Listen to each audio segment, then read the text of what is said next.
ایک بزرگ تھے شاہ بقی الدین ابن مخلد، وہ کہتے ہیں مجھے پتہ چلا کہ اس دور میں نبی کریم علیہ السلام کی حدیث جو سب سے بہترین پڑھاتے ہیں وہ امام احمد بن حنبل ہے. ان کو حضور کی حدیث سے جو خاص شغف ہے وہ کسی اور کو نہیں. کہتے ہیں میرے دل میں لو لگ گئی، حالانکہ میں امیر گھرانے سے تھا. میں کشتی میں بیٹھا امام احمد بن حنبل کے پاس آنے کے لیے، رشتے میں طوفان آ گیا، کشتی ہچکولے کھانے لگی. کسی طریقے سے ایک جزیرے کے ساتھ جا کے کشتی لگی، ٹوٹ گئی، بکھر گئی. میں جزیرے پہ اتر گیا، اور بھی کئی لوگ تھے. ایک مہینہ وہاں رہنا پڑا. بارشیں ختم ہوئی، موسم ٹھیک ہوا تو ایک کشتی دکھائی دی آتی ہوئی.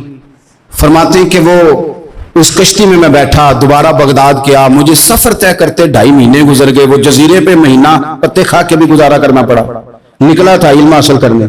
جب بغداد شریف پہنچا، لوگوں سے پوچھا امام احمد بن حنبل کا مدرسہ کہاں؟ انہوں نے کہا وہ مدرسہ تو بند ہو گیا ہے، وقت کا بادشاہ مخالف ہو گیا، مسجد مدرسہ سیل کر دیا. امام صاحب کہاں ہیں؟ کہا گھر کے اندر قید ہیں.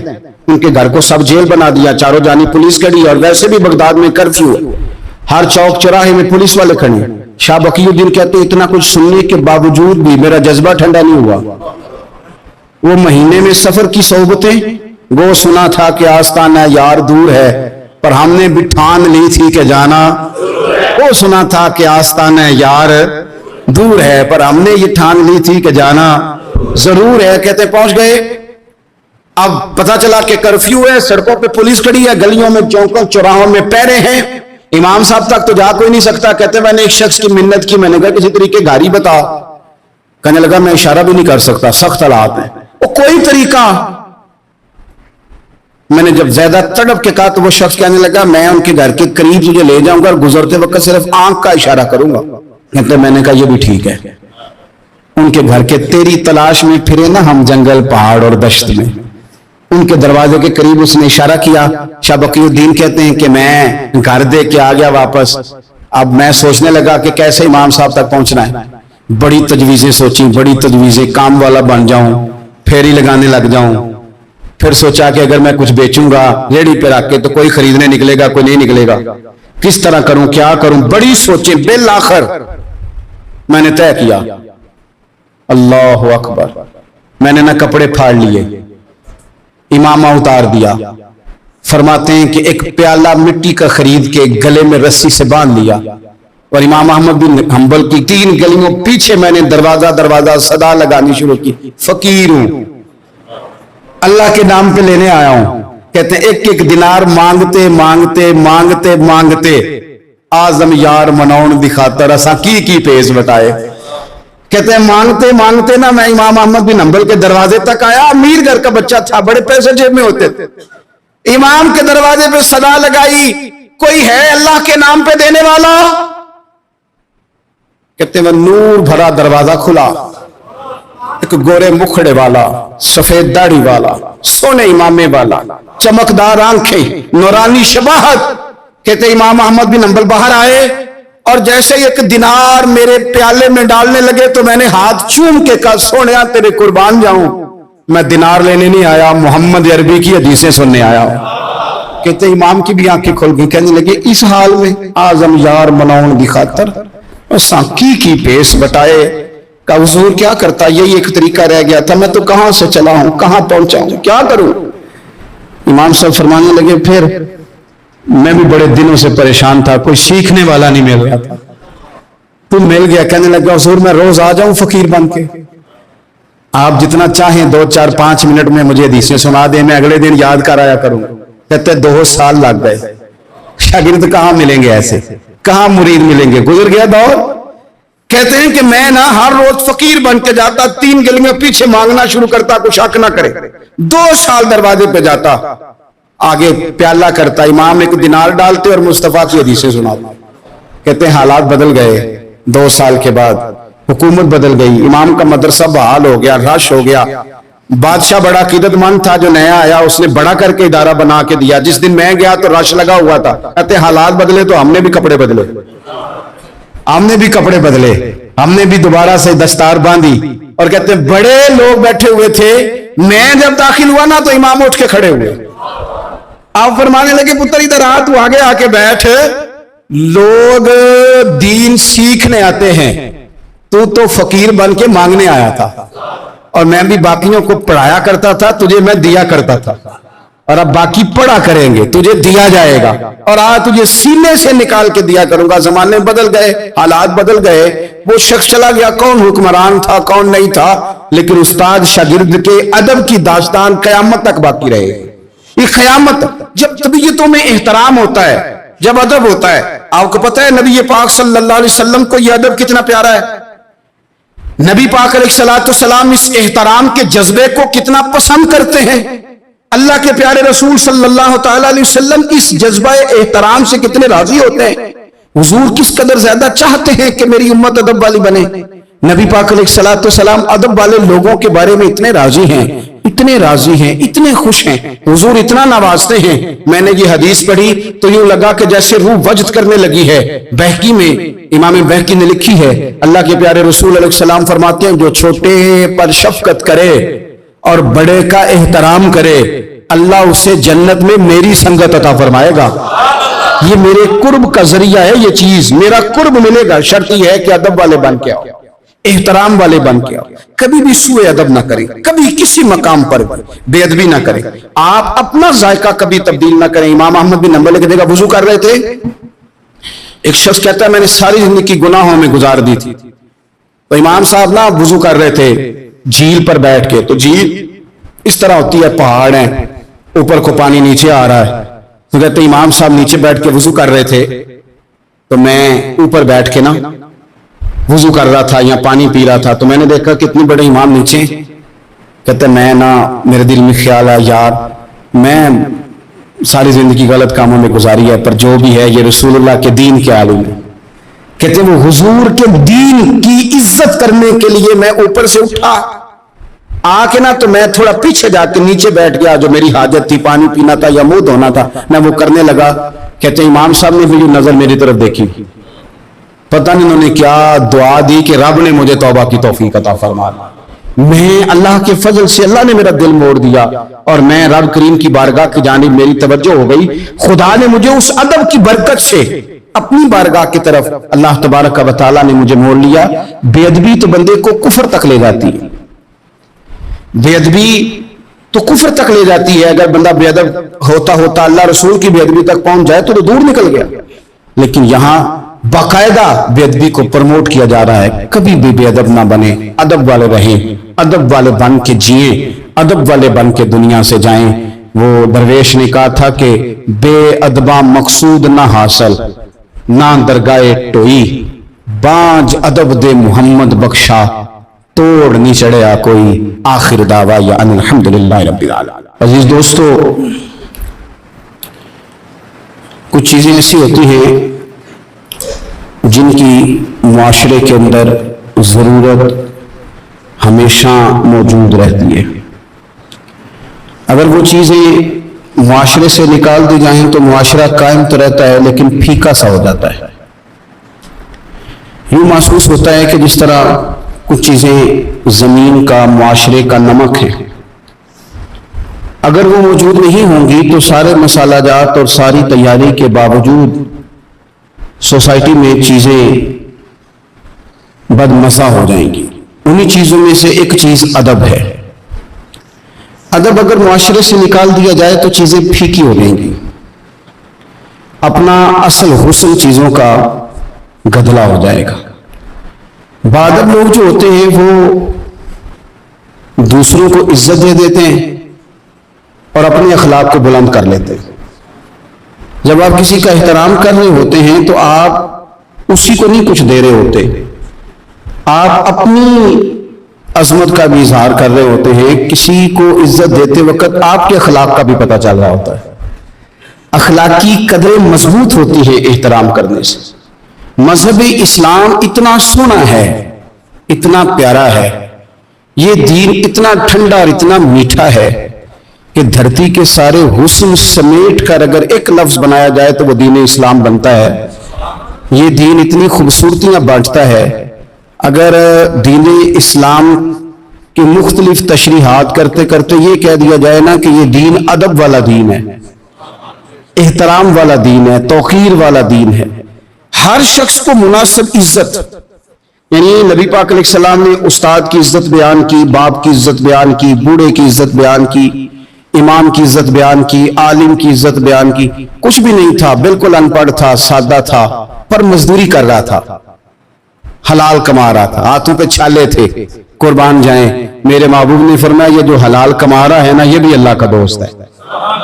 اس کا بھی احترام بیان کر دیا، اس کا اکرام بھی بیان کر دیا. تو نے ہر شخص کی قسمت میں یہ عزت لکھی اور آخری خطبے کی صورت میں وصیت لکھی. نبی کریم صلی اللہ علیہ وسلم نے لوگوں کو احترام دیا. اللہ کے محبوب علیہ الصلوۃ والسلام، آپ دیکھیے حضور نے اس عورت کی بھی فضیلت بیان کی جس کے گھر کے اندر اولاد پیدا ہوتی ہے، اور اس کی بھی فضیلت بیان کی کہ جس گھر کے اندر اولاد پیدا ہوتی ہے پر جلدی چلی جاتی ہے، انتقال ہو جاتا ہے کسی بچے کا خدا نخواستہ، اس کی بھی فضیلت بیان کی. جس کا خامند موجود ہے اور وہ خامند کی خدمت کرتی ہے، اور اس بیوی کی بھی فضیلت بیان کی جس کا خامند انتقال کر گیا پر وہ اپنے بچوں کی پرورش کرتی ہے. حضور فرماتے ہیں سب سے پہلے جنت میں مجھے وہ عورت نظر آئے گی. تو ہر شخص کے لیے حضور نے احترام بیان کیا، اکرام بیان کیا. ہم نے چونکہ بدگمانیاں پیدا کرنی شروع کر لی ہیں تو معاشرے کے اندر بسنے والے لوگوں کے بارے میں ہمارے دلوں میں مختلف وسوسے آ جاتے ہیں. مختلف وسوسے کسی بھی شعبے کے کسی بھی آدمی کے بارے میں کوئی 2 4 5 باتیں اپنے ذہن میں اکٹھی کر کے یا کانوں میں کسی نے وہ بات ڈال دی تو ہم ذہن بنا لیتے ہیں کہ یہ گاڑیاں چلانے والے تو بندے ٹھیک ہی نہیں ہوتے، یہ جناب پولیس کے محکمے کے لوگ تو درست ہوتے ہی نہیں، فلانے محکمے کے لوگ تو ہوتے ہی خراب ہیں. ذہن بن جاتا ہے. پھر آہستہ آہستہ ادب انسان کے دل سے رخصت ہوتا ہے. ہمیں دین نے ادب سکھایا، احترام سکھایا. میرے رسول کریم علیہ الصلوۃ والسلام کی وہ ذات بابرکات ہے. ہمیشہ یہ ہوتا تھا کہ چھوٹے بڑوں کا ادب سکھاتے تھے، پر یہ واحد دربار مصطفیٰ ہے کہ جس کے آداب خود رب کریم نے بیان فرمائے. فرمایا یا ایھا الذین آمنوا لا ترفعوا اصواتکم فوق صوت النبی. آپ کبھی آیت کے انداز پر غور کریں. کہا اے ایمان والو تمہاری آوازیں میرے نبی کریم علیہ السلام کی آواز سے اونچی نہیں ہونی چاہیے. بندے کی آواز کا کوئی والیوم ہوتا ہے کہ اب 3 پہ آواز ہے؟ ٹیپ ریکارڈر کا تو والیوم ہوتا ہے نا کہ 1 پہ ہے، 2 پہ ہے، 6 پہ ہے. تو آواز کا والیوم ہوتا ہے کہ یہ کتنے پہ ہے. آواز تولی جا سکتی ہے کہ میری آواز کا وزن اس وقت 1.5 پاؤ ہے، آدھا کلو ہے، 5 چٹانک ہے، کوئی ہوتا ہے وزن؟ لیکن ہمیں بتایا گیا کہ بالکل وزن نہیں ہوتا، تولی نہیں جا سکتی، ماپی نہیں جا سکتی، پرکھی نہیں جا سکتی. لیکن جب تم نے دروازہ رسول پہ آنا ہے تو پھر آواز کو بھی تول کے آنا، پھر لفظوں کو پرکھ کے آنا ہے، پھر جملے مرتب کر کے آنا، پھر ترتیب لگا کے آنا ہے، پھر تم نے وہاں سوچ سمجھ کے بات کرنی. ایک بزرگ تھے شاہ بقی الدین ابن مخلد، وہ کہتے ہیں مجھے پتہ چلا کہ اس دور میں نبی کریم علیہ السلام کی حدیث جو سب سے بہترین پڑھاتے ہیں وہ امام احمد بن حنبل ہیں. ان کو حضور کی حدیث سے جو خاص شغف ہے وہ کسی اور کو نہیں. کہتے ہیں میرے دل میں لو لگ گئی، حالانکہ میں امیر گھرانے سے تھا. میں کشتی میں بیٹھا امام احمد بن حنبل کے پاس آنے کے لیے، رشتے میں طوفان آ گیا، کشتی ہچکولے کھانے لگی. کسی طریقے سے ایک جزیرے کے ساتھ جا کے کشتی لگی، ٹوٹ گئی، بکھر گئی. میں جزیرے پہ اتر گیا، اور بھی کئی لوگ تھے. 1 مہینہ وہاں رہنا پڑا. بارشیں ختم ہوئی، موسم ٹھیک ہوا تو ایک کشتی دکھائی دی آتی ہوئی. فرماتے ہیں کہ وہ اس کشتی میں بیٹھا، دوبارہ بغداد گیا. مجھے سفر طے کرتے 2.5 مہینے گزر گئے. وہ جزیرے پہ مہینہ پتے کھا کے بھی گزارا کرنا پڑا. نکلا تھا علم حاصل کرنے. جب بغداد شریف پہنچا، لوگوں سے پوچھا امام احمد بن حنبل کا مدرسہ کہاں؟ انہوں نے کہا وہ مدرسہ تو بند ہو گیا ہے، وقت کا بادشاہ مخالف ہو گیا، مسجد مدرسہ سیل کر دیا. امام صاحب کہاں ہیں؟ کہا گھر کے اندر قید ہیں. ان کے گھر کو سب جیل بنا دیا، چاروں جانب پولیس کھڑی، اور ویسے بھی بغداد میں کرفیو ہے، ہر چوک چوراہے میں پولیس والے کھڑے ہیں. شاہ بقی الدین کہتے ہیں اتنا کچھ سننے کے باوجود بھی میرا جذبہ ٹھنڈا نہیں ہوا. وہ مہینے میں سفر کی صحبتیں، وہ سنا تھا کہ آستانہ یار دور ہے، پر ہم نے بھی ٹھان لی تھی کہ جانا. وہ سنا تھا کہ آستانہ یار دور ہے، پر ہم نے یہ ٹھان لی تھی کہ جانا ضرور ہے. کہتے پہنچ گئے.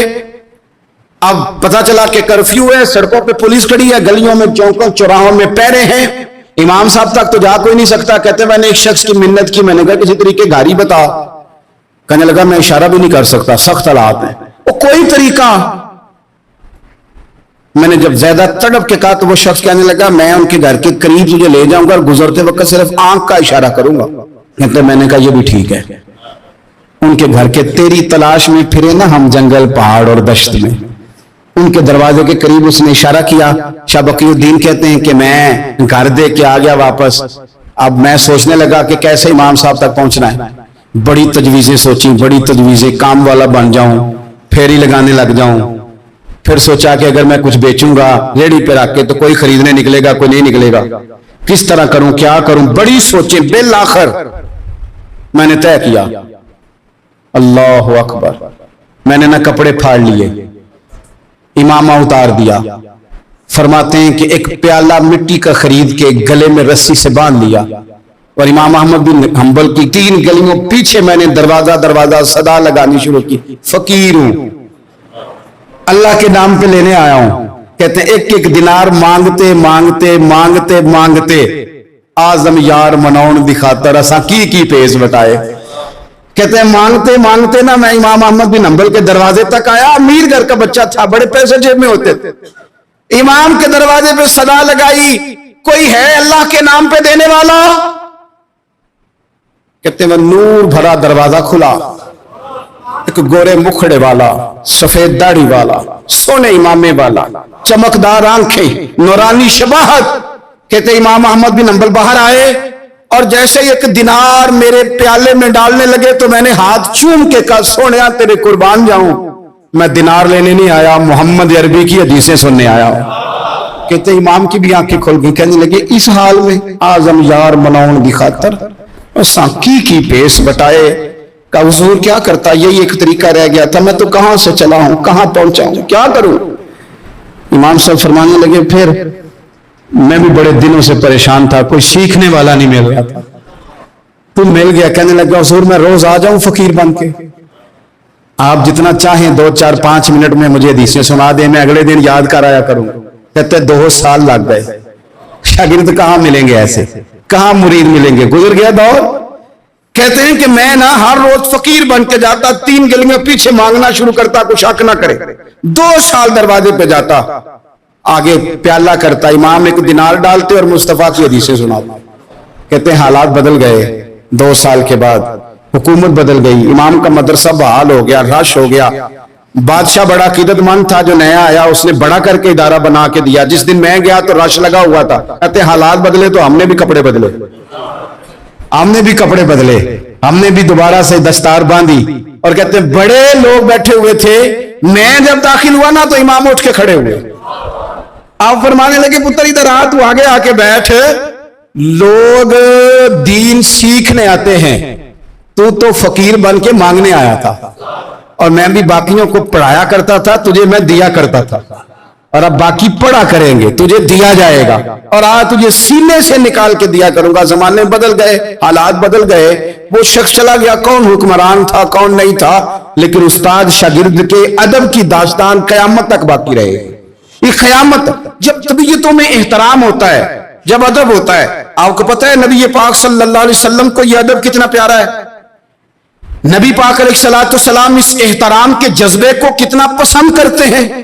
اللہ کے پیارے رسول صلی اللہ تعالی علیہ وسلم اس جذبہ احترام سے کتنے راضی ہوتے ہیں. حضور کس قدر زیادہ چاہتے ہیں کہ میری امت ادب والی بنے. نبی پاک علیہ السلام ادب والے لوگوں کے بارے میں اتنے راضی ہیں, اتنے راضی ہیں, اتنے خوش ہیں. حضور اتنا نوازتے ہیں. میں نے یہ حدیث پڑھی تو یوں لگا کہ جیسے روح وجد کرنے لگی ہے. بہقی میں امام بہقی نے لکھی ہے, اللہ کے پیارے رسول علیہ السلام فرماتے ہیں جو چھوٹے پر شفقت کرے اور بڑے کا احترام کرے, اللہ اسے جنت میں میری سنگت عطا فرمائے گا. یہ میرے قرب کا ذریعہ ہے, یہ چیز میرا قرب ملے گا. شرط یہ ہے کہ ادب والے بن کے آؤ, احترام والے بن کے آؤ. کبھی بھی سوء ادب نہ کریں, کبھی کسی مقام پر بے ادبی نہ کریں. آپ اپنا ذائقہ کبھی تبدیل نہ کریں. امام احمد بن حنبل کی جگہ وضو کر رہے تھے, ایک شخص کہتا ہے میں نے ساری زندگی گناہوں میں گزار دی تھی. تو امام صاحب نا وضو کر رہے تھے جھیل پر بیٹھ کے. تو جھیل اس طرح ہوتی ہے, پہاڑ ہیں, اوپر کو پانی نیچے آ رہا ہے. تو کہتے امام صاحب نیچے بیٹھ کے وضو کر رہے تھے, تو میں اوپر بیٹھ کے نا وضو کر رہا تھا یا پانی پی رہا تھا، تو میں نے دیکھا کہ اتنے بڑے امام نیچے. کہتے میں نا میرے دل میں خیال ہے یار میں ساری زندگی غلط کاموں میں گزاری ہے، پر جو بھی ہے یہ رسول اللہ کے دین کے عالم ہے. کہتے وہ حضور کے دین کی عزت کرنے کے لیے میں اوپر سے اٹھا آ کے نا، تو میں تھوڑا پیچھے جا کے نیچے بیٹھ گیا، جو میری حاجت تھی پانی پینا تھا یا منہ دھونا تھا میں وہ کرنے لگا. کہتے امام صاحب نے بھی نظر میری طرف دیکھی، پتہ نہیں انہوں نے کیا دعا دی کہ رب نے مجھے توبہ کی توفیق عطا فرما. میں اللہ کے فضل سے اللہ نے میرا دل موڑ دیا اور میں رب کریم کی بارگاہ کی جانب میری توجہ ہو گئی. خدا نے مجھے اس ادب کی برکت سے اپنی بارگاہ کی طرف اللہ تبارک و تعالیٰ نے مجھے موڑ لیا. بے ادبی تو بندے کو کفر تک لے جاتی ہے، بے ادبی تو کفر تک لے جاتی ہے. اگر بندہ بے ادب ہوتا ہوتا اللہ رسول کی بے ادبی تک پہنچ جائے تو دور نکل گیا. لیکن یہاں باقاعدہ بے ادبی کو پروموٹ کیا جا رہا ہے. کبھی بھی بے ادب نہ بنے، ادب والے رہیں، ادب والے بن کے جئیں، ادب والے بن کے دنیا سے جائیں. وہ درویش نے کہا تھا کہ بے ادباں مقصود نہ حاصل، نہ درگاہ ٹوئی، بانج ادب دے محمد بخشا، توڑ نہیں چڑھیا کوئی، آخر دعویٰ یا ان الحمدللہ رب العالمین. عزیز دوستو، کچھ چیزیں ایسی ہوتی ہیں جن کی معاشرے کے اندر ضرورت ہمیشہ موجود رہتی ہے. اگر وہ چیزیں معاشرے سے نکال دی جائیں تو معاشرہ قائم تو رہتا ہے لیکن پھیکا سا ہو جاتا ہے. یوں محسوس ہوتا ہے کہ جس طرح کچھ چیزیں زمین کا، معاشرے کا نمک ہے، اگر وہ موجود نہیں ہوں گی تو سارے مسالہ جات اور ساری تیاری کے باوجود سوسائٹی میں چیزیں بد مزہ ہو جائیں گی. انہی چیزوں میں سے ایک چیز ادب ہے. ادب اگر معاشرے سے نکال دیا جائے تو چیزیں پھیکی ہو جائیں گی، اپنا اصل حسن چیزوں کا گدلا ہو جائے گا. بادب لوگ جو ہوتے ہیں وہ دوسروں کو عزت دے دیتے ہیں اور اپنے اخلاق کو بلند کر لیتے ہیں. جب آپ کسی کا احترام کر رہے ہوتے ہیں تو آپ اسی کو نہیں کچھ دے رہے ہوتے، آپ اپنی عظمت کا بھی اظہار کر رہے ہوتے ہیں. کسی کو عزت دیتے وقت آپ کے اخلاق کا بھی پتہ چل رہا ہوتا ہے. اخلاقی قدریں مضبوط ہوتی ہیں احترام کرنے سے. مذہب اسلام اتنا سونا ہے، اتنا پیارا ہے، یہ دین اتنا ٹھنڈا اور اتنا میٹھا ہے کہ دھرتی کے سارے حسن سمیٹ کر اگر ایک لفظ بنایا جائے تو وہ دین اسلام بنتا ہے. یہ دین اتنی خوبصورتیاں بانٹتا ہے. اگر دین اسلام کی مختلف تشریحات کرتے کرتے یہ کہہ دیا جائے نا کہ یہ دین ادب والا دین ہے، احترام والا دین ہے، توقیر والا دین ہے، ہر شخص کو مناسب عزت، یعنی نبی پاک علیہ السلام نے استاد کی عزت بیان کی، باپ کی عزت بیان کی، بوڑھے کی عزت بیان کی، امام کی عزت بیان کی، عالم کی عزت بیان کی. کچھ بھی نہیں تھا، بالکل ان پڑھ تھا، سادہ تھا، پر مزدوری کر رہا تھا، حلال کما رہا تھا، ہاتھوں پہ چھالے تھے. قربان جائیں، میرے محبوب نے فرمایا یہ جو حلال کما رہا ہے نا یہ بھی اللہ کا دوست ہے. اس کا بھی احترام بیان کر دیا، اس کا اکرام بھی بیان کر دیا. تو نے ہر شخص کی قسمت میں یہ عزت لکھی اور آخری خطبے کی صورت میں وصیت لکھی. نبی کریم صلی اللہ علیہ وسلم نے لوگوں کو احترام دیا. اللہ کے محبوب علیہ الصلوۃ والسلام، آپ دیکھیے حضور نے اس عورت کی بھی فضیلت بیان کی جس کے گھر کے اندر اولاد پیدا ہوتی ہے، اور اس کی بھی فضیلت بیان کی کہ جس گھر کے اندر اولاد پیدا ہوتی ہے پر جلدی چلی جاتی ہے، انتقال ہو جاتا ہے کسی بچے کا خدا نہ خواستہ، اس کی بھی فضیلت بیان کی. جس کا خاوند موجود ہے اور وہ خاوند کی خدمت کرتی ہے، اور اس بیوی کی بھی فضیلت بیان کی جس کا خاوند انتقال کر گیا پر وہ اپنے بچوں کی پرورش کرتی ہے. حضور فرماتے ہیں سب سے پہلے جنت میں مجھے وہ عورت نظر آئے گی. تو ہر شخص کے لیے حضور نے احترام بیان کیا، اکرام بیان کیا. ہم نے چونکہ بدگمانیاں پیدا کرنی شروع کر لی ہیں تو معاشرے کے اندر بسنے والے لوگوں کے بارے میں ہمارے دلوں میں مختلف وسوسے آ جاتے ہیں. مختلف وسوسے کسی بھی شعبے کے، کسی بھی آدمی کے بارے میں کوئی 2 4 5 باتیں اپنے ذہن میں اکٹھی کر کے یا کانوں میں کسی نے وہ بات ڈال دی تو ہم ذہن بنا لیتے ہیں کہ یہ گاڑیاں چلانے والے تو بندے ٹھیک ہی نہیں ہوتے، یہ جناب پولیس کے محکمے کے لوگ تو درست ہوتے ہی نہیں، فلانے محکمے کے لوگ تو ہوتے ہی خراب ہیں، ذہن بن جاتا ہے۔ پھر آہستہ آہستہ ادب انسان کے دل سے رخصت ہوتا ہے۔ ہمیں دین نے ادب سکھایا، احترام سکھایا۔